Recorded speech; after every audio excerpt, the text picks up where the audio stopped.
Manager fired waitress for helping a hungry child.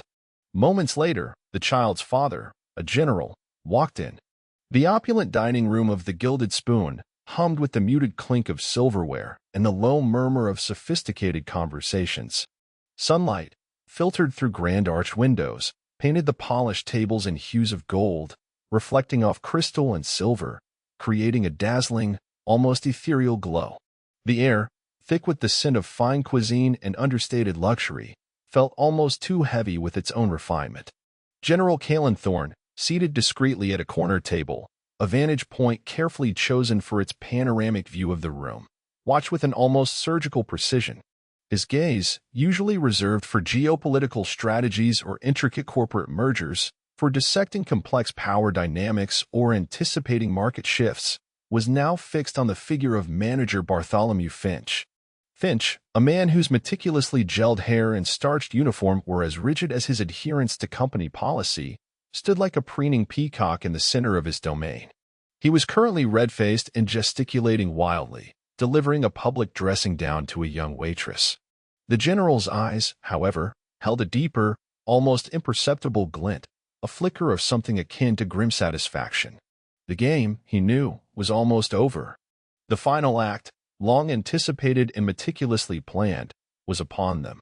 Bartholomew Finch, utterly oblivious to the Titan observing him, puffed out his chest. His voice, though intentionally lowered to a hiss, carried enough venom to make patrons at nearby tables glance over, then quickly avert their eyes, uncomfortable witnesses to the managerial tirade.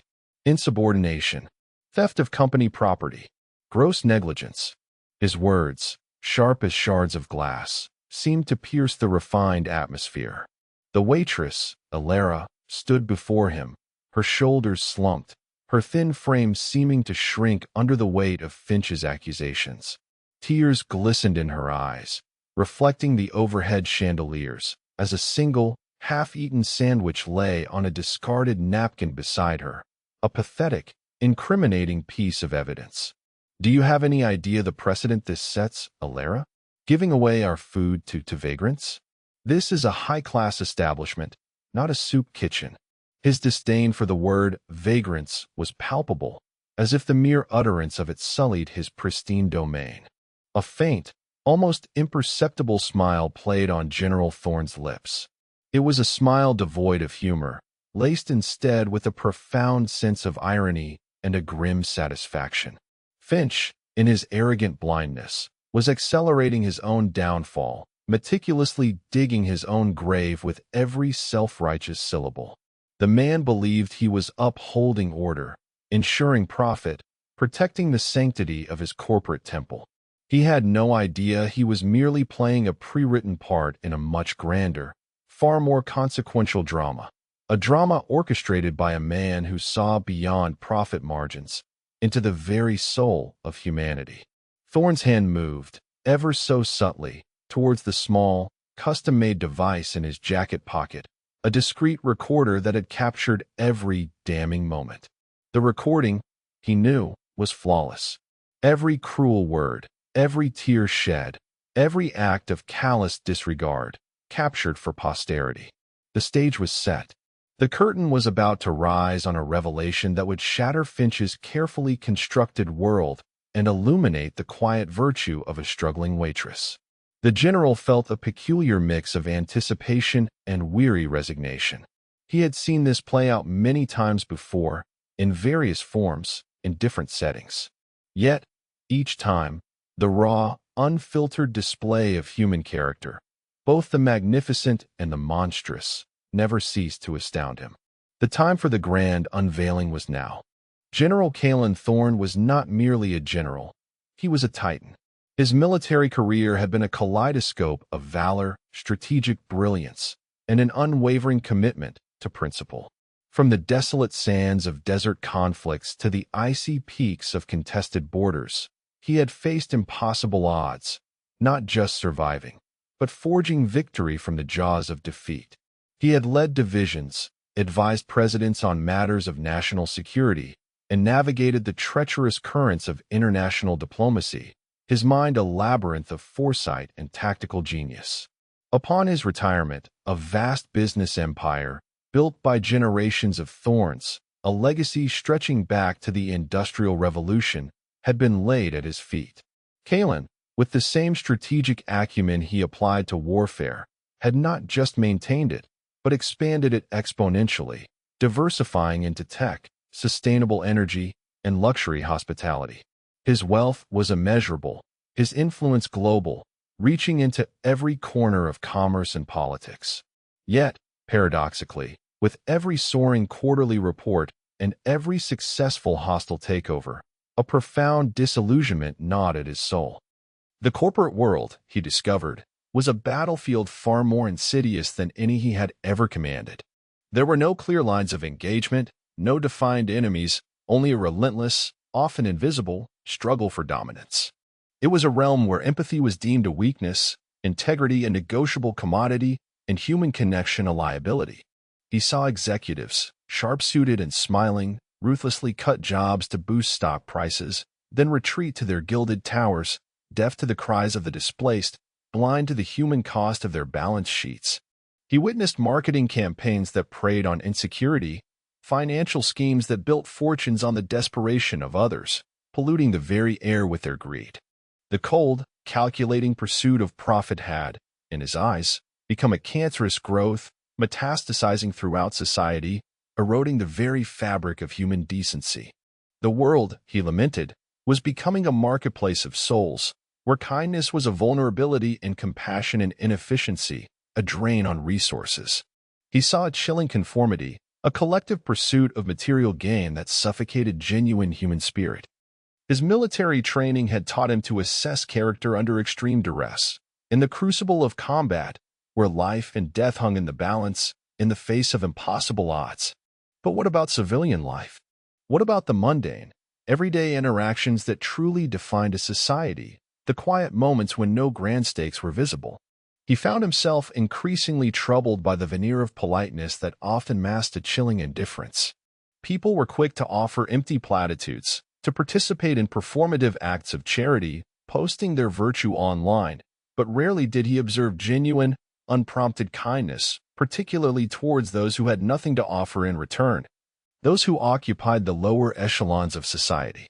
This intellectual curiosity, bordering on an obsession, a deep-seated need to prove his growing cynicism wrong, led to the genesis of his humanity tests.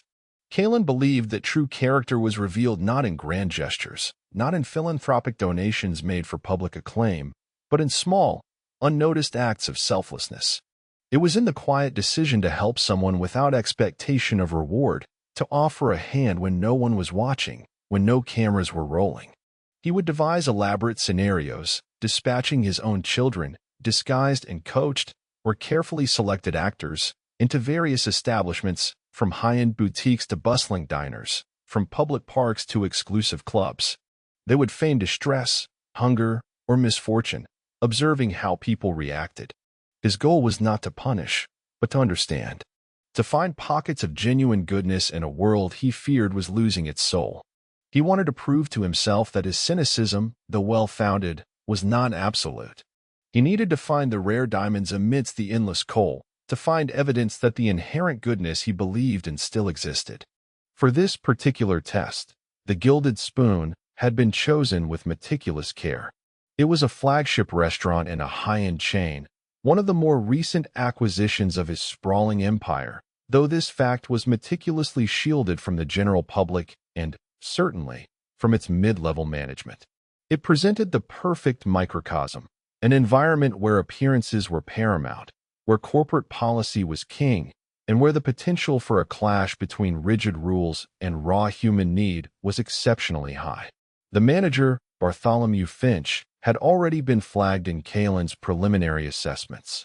Finch's digital footprint was a testament to his ruthlessness, glowing internal reviews praising his efficiency and cost-saving measures, balanced against a disturbing number of anonymous employee complaints detailing his coldness, his micromanagement, and his almost pathological obsession with corporate hierarchy.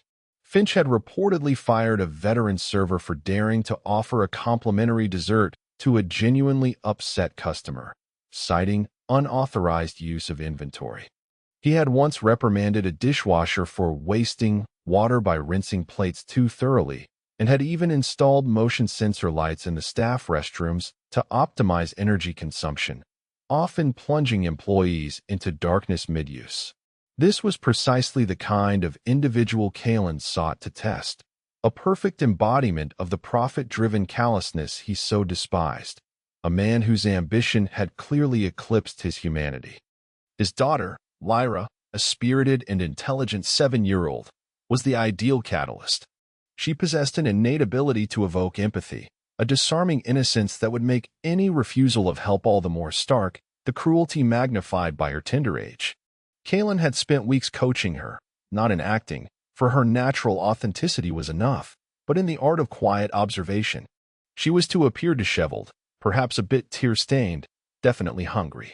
Her clothes, carefully selected by Kalen's team, were clean but worn, subtly hinting at hardship without being overtly theatrical. She carried no money, no phone, just a small, empty backpack, a symbol of her supposed destitution. Her instructions were simple: approach staff members discreetly, express hunger, and observe their reactions. Kalen, meanwhile, would be watching from his vantage point, a master conductor observing his orchestra, ready to step onto the stage when the final note, discordant or harmonious, was struck. He had even ensured that his legal team was on standby, ready to execute whatever swift, decisive action was required. This was not just a test, it was an intervention. A profound, public declaration that empathy, not profit, was the true currency of humanity, a lesson he intended to impart with undeniable force. The plan unfolded with the quiet precision of a military operation. Lyra, coached by her father, approached the grand entrance of the Gilded Spoon, her small figure momentarily swallowed by the imposing double doors, crafted from dark, polished mahogany and adorned with intricate brass handles. She looked exactly as Kalen had intended, a waif-like child, perhaps 7 or 8 years old, with tangled brown hair and clothes that, while clean, seemed a size too large, hinting at a life of hand-me-downs, of growing into donated garments. A faint smudge adorned her cheek, and her eyes, wide and a little misty, conveyed a subtle, understated desperation, a quiet plea that spoke volumes. She clutched a worn teddy bear, its one missing eye adding to her forlorn appearance, a silent companion in her stage plight. Inside, the restaurant was a symphony of refined elegance. Chandeliers twinkled, reflecting off polished silver and crystal, casting a warm, golden light across the room. Diners, impeccably dressed in designer clothes, spoke in hushed tones over expensive meals, their laughter restrained, their movements graceful. Lyra, a stark contrast to her surroundings, hesitated just inside the doorway, her head swiveling, her gaze sweeping over the opulent room, taking in the towering floral arrangements, the pristine white tablecloths, the attentive staff gliding silently between tables. She looked lost, a small boat adrift in a vast, indifferent ocean of wealth and privilege. Her first attempt at interaction was with a maitre d', a man whose impeccably tailored suit and perpetually arched eyebrow suggested a deep-seated disdain for anything less than perfection. Mr. Sterling, a man whose very posture exuded superiority, stood like a sentinel at the entrance to this temple of gastronomy. Lyra, with a timid voice, barely audible above the gentle clatter of cutlery and the distant hum of conversation, asked, "Excuse me, sir, do you have any spare food? I'm really hungry." The maitre d', a Mr. Sterling by name, barely glanced down. His gaze seemed to slide over her as if she were a smudge on the pristine floor, an unsightly stain on his carefully managed environment. "Child, this is a restaurant, not a charity. You need to leave. You're disturbing our patrons." He spoke with a clipped, dismissive tone, his voice devoid of warmth, then turned his back, resuming his post with an air of self-importance, as if shooing away a fly. Kalen, observing from his corner, felt a familiar pang of disappointment, though not surprise. Sterling's reaction was textbook, a predictable display of indifference born of ingrained professional detachment. Lyra, undeterred, though a faint tremor ran through her small frame, wandered deeper into the dining room, her small figure weaving between tables laden with forgotten luxury, untouched bread baskets, half-eaten pastries, remnants of lavish meals. She approached a busboy clearing a table, a young man whose face was etched with exhaustion, his movements slow and weary. "Please, sir," she whispered, her voice barely audible over the ambient chatter. "Just a little bread? Anything?" The busboy paused, a flicker of sympathy in his eyes, a momentary waver in his practiced indifference. He glanced nervously over his shoulder, likely fearing the watchful eyes of management, the ever-present threat of reprimand or dismissal. I can't, kid. I'd get fired. You should really go." He offered a weak, apologetic smile, a fleeting moment of genuine regret, then hurried away, stacking plates with an almost violent clatter, the noise a physical manifestation of his suppressed frustration. The system, Kalen mused, had effectively suppressed his natural human impulse. Fear, he knew, was a powerful motivator, especially when livelihoods were at stake. It was then that Bartholomew Finch noticed her. He had been conducting his usual rounds, a hawk-like survey of his domain, ensuring every napkin was folded just so, every server moved with the appropriate efficiency, every detail aligned with his exacting standards. His eyes, cold and calculating, narrowed as he spotted the disheveled child near a service station. A wrinkle appeared on his forehead, a sign of acute displeasure, of an affront to his meticulously maintained order. A vagrant child in his establishment? This was a direct threat to his quarterly bonus, a blemish on the perfect facade he presented to corporate. "What is that child doing here?" Finch snapped, his voice a low, dangerous growl, to a passing hostess. "Get her out of here immediately. She's a nuisance, a potential liability." The hostess, a young woman named Chloe, visibly flinched, her shoulders tensing at Finch's sharp tone, then nervously approached Lyra. Chloe had a kind face, a gentle nature often at odds with the demands of her job. "Sweetie, you can't be here," she began, her voice softer than Finch's, but laced with urgency, her eyes darting nervously towards her manager. "You need to leave now." Lyra, her face a mask of feigned distress, clung to her teddy bear. Her lower lip trembled convincingly. I'm so hungry," she mumbled, her small voice conveying a profound vulnerability. Her eyes, however, darted quickly towards her father's table, a subtle signal that the test was progressing precisely as planned, that the initial layers of indifference were being peeled away. Finch, having decided the hostess was too soft, too hesitant, strode over, his polished shoes clicking sharply on the marble floor, each step a testament to his self-importance. "Out," he commanded, his voice rising, drawing the attention of several diners, who paused their conversations, curious about the commotion. "We have a strict policy against loitering. This is a private establishment. You are disrupting our business." He pointed emphatically towards the exit, his finger jabbing through the air like a weapon. Lyra, feigning a fresh wave of fear, backed away slowly, her eyes wide, playing her part with remarkable conviction. She was doing a remarkable job, Kalen noted with a flicker of paternal pride, her performance adding layers of authenticity to the scenario. Just as Finch was about to shepherd Lyra out, a figure emerged from the kitchen doorway. It was Alara, a waitress whose worn uniform seemed to hang a little loosely on her slight frame, a testament to long hours and meager meals. Her face, though tired, held a gentle warmth, a quiet resilience that shone through the fatigue. She had just finished a double shift, the exhaustion evident in her slumped shoulders and the faint shadows beneath her eyes. Alara, unlike the others, had observed the entire exchange from the bustling, noisy sanctuary of the kitchen. She had seen the way the maitre d' had ignored the child, the busboy's nervous retreat, and now Finch's outright cruelty, his public humiliation of a vulnerable child. Her heart ached with a familiar pang of empathy. She knew what hunger felt like. She knew what it was like to be dismissed, to feel invisible, to struggle in a world that often seemed indifferent to suffering. Without thinking, driven by an impulse of pure human compassion, a sudden surge of warmth in her chest, Alara glanced around. Finch was momentarily distracted, barking orders at a new busboy, his back turned to her. Alara seized the moment. She quickly ducked behind a service station, her movements swift and practiced, pulling a half-eaten sandwich from her personal lunch bag, a simple turkey and cheese, wrapped in foil, a meal she had been saving for her own meager break. She then approached Lyra, not with the coldness of the others, but with a quiet, almost conspiratorial kindness. "Pissed," she whispered, bending down, her voice low and gentle. "Here, take this." She pressed the sandwich into Lyra's small hand, her touch soft and reassuring. "It's not much, but it's something. Go somewhere safe to eat it, okay?" Her eyes held a deep empathy, a silent understanding, a profound connection forged in that brief, selfless moment. "And try not to let Mr. Finch see you again. He's not very understanding." Lyra's eyes, bright with a mixture of feigned gratitude and genuine curiosity, met Alara's.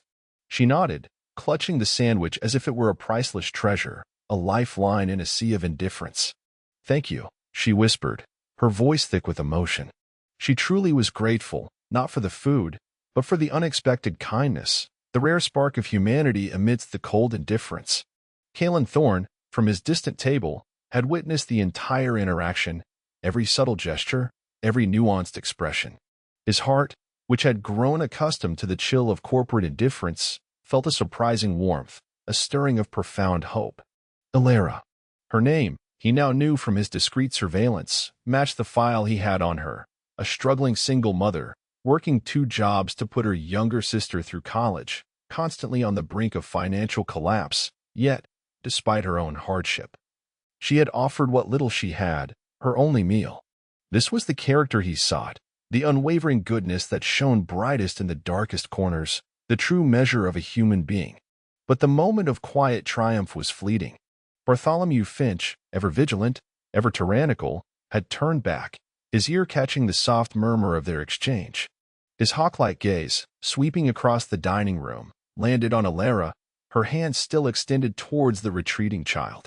And then, his eyes zeroed in on the sandwich Lyra clutched, a simple, foil-wrapped object that, in Finch's mind, represented a grave betrayal.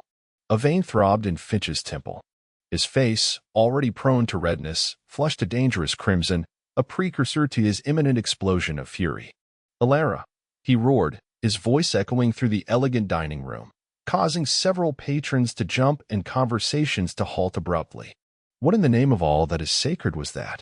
His voice was laced with a chilling fury, a raw, uncontrolled rage that shattered the genteel quiet. Alara froze, caught red-handed, her brief moment of compassion now a source of terror.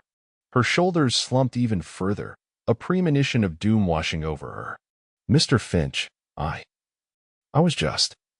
she stammered, her voice barely audible. "Don't you dare, just me." Finch interrupted, striding towards her, his face contorted in a mask of rage, his eyes blazing. He pointed a trembling finger at Lyra, who, sensing the escalating tension, had paused near the exit, her eyes darting between Alara and Finch, her feigned distress now mixed with genuine concern for the kind waitress. "You gave away company property to a street urchin. Do you realize the implications of this? Do you know how much a simple turkey sandwich costs us in overhead and potential profit?" His voice dripped with disdain, as if the very notion of a child's hunger was an obscene financial burden, a personal insult to his managerial prowess. Alara, her voice barely a whisper, tried to explain, her voice thick with unshed tears. "She was hungry, Mr. Finch. She looked so thin." "Hungry? Thin?" Finch scoffed, a sneer twisting his lips, contorting his face into an ugly mask. "That is not your concern. Your concern is the bottom line. Your concern is upholding the standards of the Gilded Spoon. You are a server, not a social worker. This is theft, Alara. Pure and simple. Theft of company property and gross insubordination." His words, sharp and cutting, sliced through the elegant ambience, drawing horrified glances from the diners. Several diners watched, horrified. Some murmured their disapproval, their faces reflecting discomfort, but none dared to intervene. The power dynamic was clear, the fear of confrontation outweighing any nascent desire to act.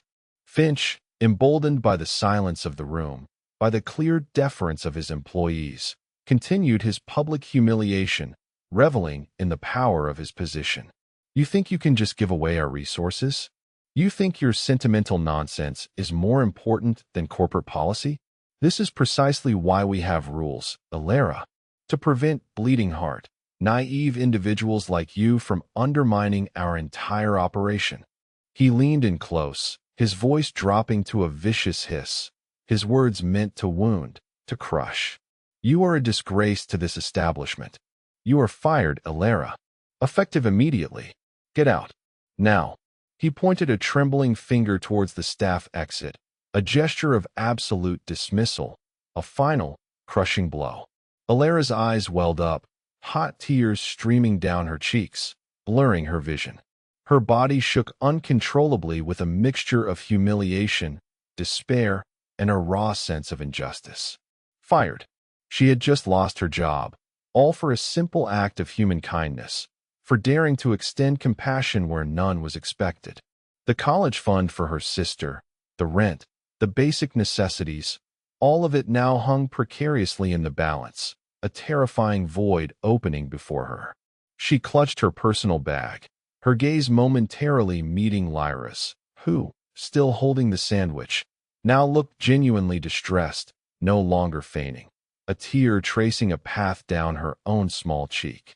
It was in that pregnant pause, as the weight of Finch's cruelty settled like a pall over the room, as the silence stretched taut with unspoken indignation, that General Kalen Thorne rose from his table.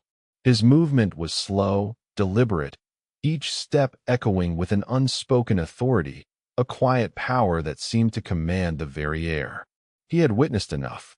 The carefully constructed test had yielded its incontrovertible results, the true nature of the participants laid bare. Bartholomew Finch, still basking in his moment of petty triumph, his chest still heaving with self-righteous fury, had not yet noticed the approaching figure.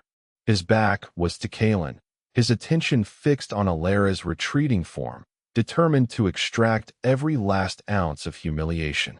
"And don't you dare step foot in here again," he spat, his voice filled with contempt, a final, venomous farewell. "I believe," Kalen's voice cut through the air, calm yet resonating with an undeniable power, a deep, resonant tone that commanded immediate attention. "That will not be necessary, Mr. Finch." Finch spun around, startled, his furious expression instantly replaced by one of confusion. He saw a man of imposing stature, impeccably dressed, with an aura of quiet command that radiated from him like heat. Finch's eyes narrowed, instantly assessing him as a high-value customer, perhaps a potential investor, someone he needed to impress, to placate, to bring into his sphere of influence. "Sir, is there a problem?" he asked, his tone instantly shifting from tyrannical to obsequious, a sickening display of hypocrisy that made Kalen's stomach churn. "A problem?" Kalen repeated, a single, perfectly sculpted eyebrow rising, a gesture of quiet disdain. "Indeed, Mr. Finch. A very significant one." He walked slowly, purposefully, until he stood directly between Finch and the distraught Alara, shielding her with his formidable presence. Lyra, meanwhile, had quietly slipped back into the room, no longer visible to Finch, now standing near her father, her teddy bear clutched tightly, her eyes fixed on the unfolding drama. Finch, though inwardly perturbed by the man's directness, maintained his composure, forcing a smile that didn't reach his cold eyes. "I assure you, sir, any minor inconvenience caused by that unfortunate incident with the staff will be rectified immediately. We uphold the highest standards of service here at the Gilded Spoon. He offered a practiced, oily smile, his voice dripping with false concern. Kalen's gaze was unwavering, piercing, stripping away Finch's facade of professionalism. "Highest standards, you say? Your standards, Mr. Finch, seem to be devoid of basic human decency." He paused, allowing his words to hang in the air, weighted with condemnation, resonating with a quiet authority that silenced any further protest. "You publicly humiliated and fired a good woman for an act of selfless kindness. All for a sandwich that, I assure you, cost a minuscule fraction of your daily profit, a pittance compared to the millions that flow through these gilded doors." Finch bristled, his face reddening once more, though this time with indignation, not rage. His pride stung. "Sir, with all due respect, you don't understand the complexities of corporate policy. This was a clear violation, an act of theft. He gestured wildly towards Alara, trying to re-establish his narrative. We cannot allow our employees to simply give away company property. It undermines everything we stand for. Oh, but I assure you, Mr. Finch, Kalen's voice dropped, becoming an almost dangerous whisper, a chilling undertone that sent a shiver down Finch's spine. I understand the complexities far better than you can possibly imagine. He reached into his inner jacket pocket, pulling out a sleek, black card. It wasn't a credit card, nor a standard business card. It was a custom-engraved piece of titanium, bearing a distinctive, almost regal crest and the name, General Kalen Thorne, CEO, Thorne Global Holdings. Below it, in smaller, elegant script, was a list of corporate entities, including, conspicuously, the parent company of the Gilded Spoon chain, a name that reverberated through the upper echelons of the business world. He extended the card to Finch, who took it, his brow furrowed in confusion, a flicker of annoyance at being handed something so unusual. As his eyes scanned the text, as the name Thorne Global Holdings registered in his mind, the color drained from his face, leaving it ashen. His jaw went slack, his carefully constructed mask of professional arrogance shattered, replaced by a look of sheer, unadulterated terror. He knew that name. Everyone in the corporate world knew that name. Thorne Global Holdings wasn't just a company. It was an empire, a financial behemoth that swallowed smaller corporations whole, a force of nature in the global economy. And the man standing before him, the general himself, was its undisputed emperor, a figure of almost mythical power. Thorne Global Holdings. Finch stammered, his voice barely a squeak, all his bluster gone, replaced by a pathetic whimper. His eyes flickered wildly from the card to Kalen's impassive face, then to the child who had just reappeared beside the general, her teddy bear clutched tightly. A cold, horrifying realization dawned on him, chilling him to the bone. The child. The hungry child. The test. Kalen merely nodded, then gestured towards Lyra, whose small hand he now held.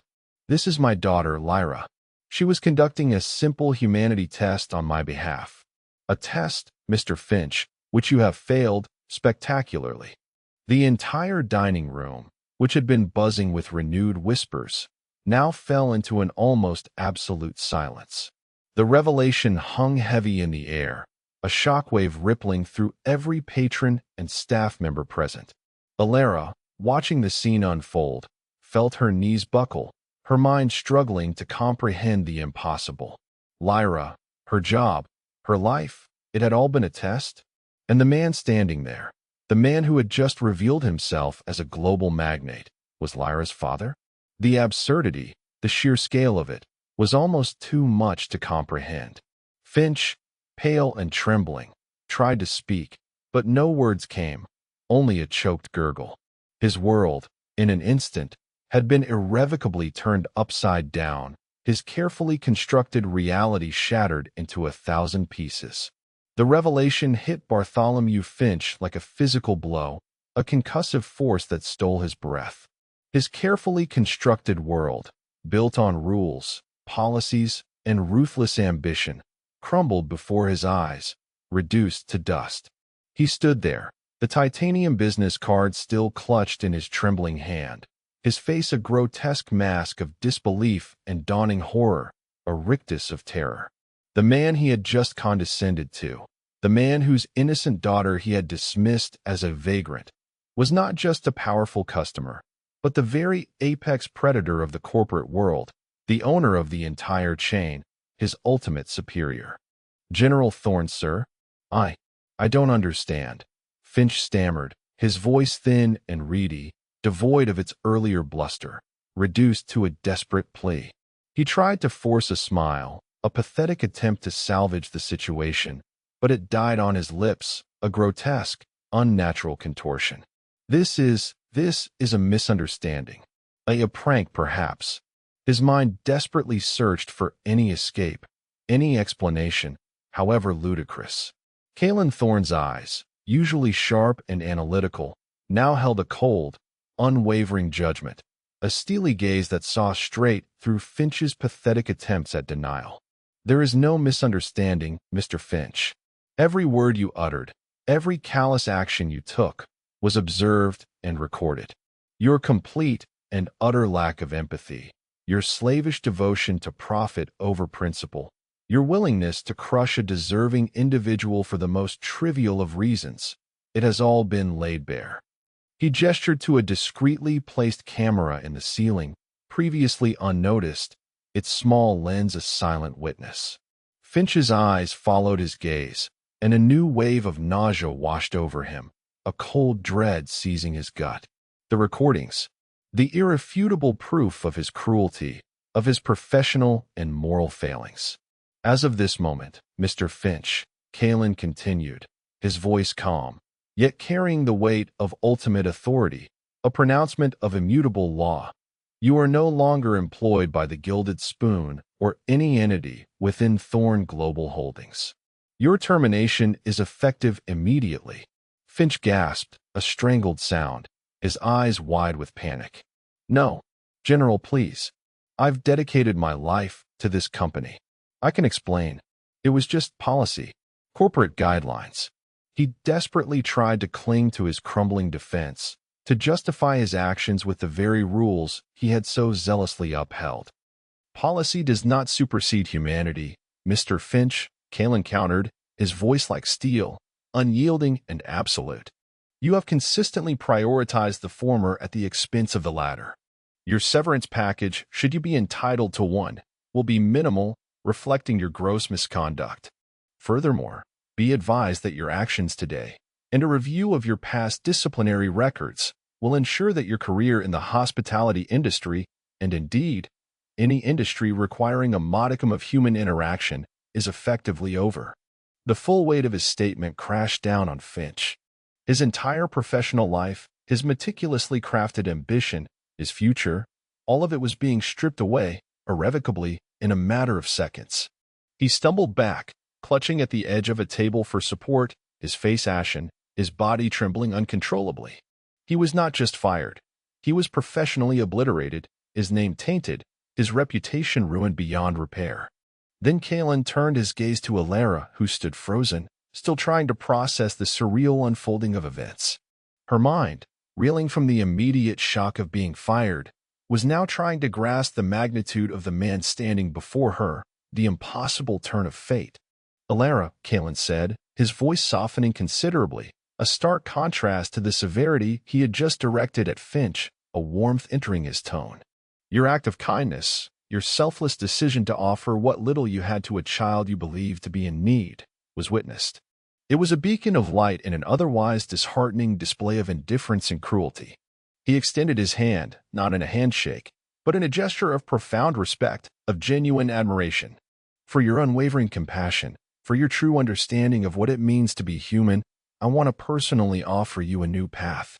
Alara, overwhelmed, could only stare, tears still streaming down her face, but now they were tears of shock and a nascent, overwhelming hope, a wave of relief washing over her. I am offering you a position as the head of a new charitable foundation I am establishing, Kalen announced, his voice clear and resonant, audible throughout the now hushed dining room, reaching every ear. A foundation dedicated to identifying and supporting individuals in need, and to fostering genuine community spirit. You will have a substantial salary, a comfortable home provided for you and your family, and all the resources you need to achieve your goals. You will work directly with my executive team, and your insights, born of hardship and empathy, will be invaluable.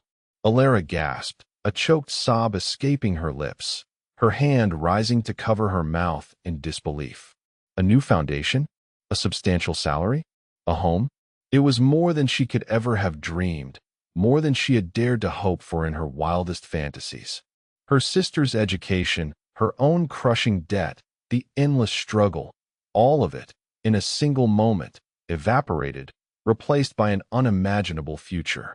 She looked from Kalen to Lyra, who offered her a small, genuine smile, a silent acknowledgement of their shared moment, then back to the general. Sir, I don't know what to say. I just gave her a sandwich, she whispered, still unable to fully grasp the enormity of the reward for such a simple act. Kalen smiled gently, a rare, genuine smile that softened his features. Precisely, Ilera. You gave when you had nothing to spare. You offered kindness when others offered only scorn. That is the kind of character I value above all else. This is not charity, Ilera. It is an investment. An investment in a rare and precious human spirit, a testament to the enduring power of compassion. The announcement sent a ripple of murmurs through the restaurant. Customers who had earlier averted their eyes now openly stared, some with looks of awe, others with shame at their own inaction.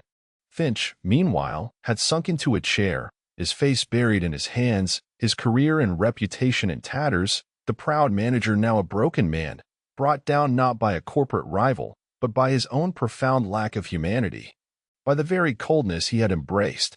In the days and weeks that followed, the story of General Kalen Thorne's humanity test and the dramatic downfall of Bartholomew Finch reverberated not only through the corporate world but also across social media and news outlets. The narrative, though embellished in some tellings, carried an undeniable truth.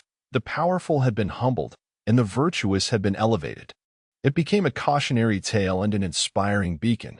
Bartholomew Finch's professional life was, as Kalen had promised, systematically dismantled. His resume became a toxic asset, his name synonymous with corporate cruelty, whispered with disdain in executive boardrooms. He struggled to find any meaningful employment, his ruthless efficiency now viewed as a liability rather than an asset, a mark of his inhumanity. He lost his apartment, his car, and eventually the last vestiges of his self-respect, retreating into a bitter, solitary existence. His fall from grace was a stark, public lesson in the consequences of unchecked ambition and a barren heart. Ilera's life, however, blossomed. The Thorne Foundation, under her compassionate leadership, swiftly became a beacon of hope, a model for empathetic outreach. Her innate empathy, combined with General Thorne's immense resources and strategic guidance, allowed her to create programs that genuinely uplifted those in need, fostering dignity and providing true support. The new home Kalen had promised was a spacious, comfortable house in a quiet, tree-lined neighborhood, a far cry from her cramped apartment, a place where she and her sister could finally find peace and security. Her sister, now with a fully paid scholarship and the unwavering support of a loving family, thrived in her studies, her future bright and secure. Ilera herself, once perpetually exhausted, radiated a quiet strength and purpose. She found immense satisfaction in her work, knowing that every act of kindness she facilitated was a direct result of the one she had shown to a hungry child, a ripple effect of compassion. General Kalen Thorne watched Ilera's progress with a profound sense of peace. His cynicism, though not entirely vanquished, had been tempered by the undeniable proof of Ilera's goodness. He continued his humanity tests, albeit with a renewed sense of purpose, knowing that while the world might be full of Bartholomew Finches, there were also Ilera's waiting to be discovered, their quiet virtues shining like stars in the encroaching darkness. He learned that true wealth was not measured in balance sheets, but in the richness of human connection, in the profound impact one could have on another's life. The real profit was in the positive change one could inspire, in the restoration of faith in humanity. His journey, he knew, was far from over. The world remained a complex tapestry of light and shadow, of selfishness and altruism, but he now understood that his role was not merely to observe, but to illuminate the light, to ensure that genuine kindness, no matter how small, would always find its extraordinary reward. For it is truly in the darkest moments that character is best revealed, when the stakes are highest and the impulse is purely human. And it is in the selfless act of giving that the true measure of a worthy individual is found. In the grand cosmic balance, every ripple of compassion creates a wave of change, proving that even in a world obsessed with profit, the currency of the heart will always reign supreme. If you enjoyed this story of hidden tests and profound justice, be sure to like, share, and subscribe to our channel. Turn on notifications so you don't miss our next tale of truth and consequence, or other stories exploring the depths of human nature. We love hearing from you. What did you think of General Thorne's elaborate test? Do you believe genuine kindness will always be rewarded? Have you ever witnessed a small act of kindness make a big difference? Share your thoughts and experiences in the comments below.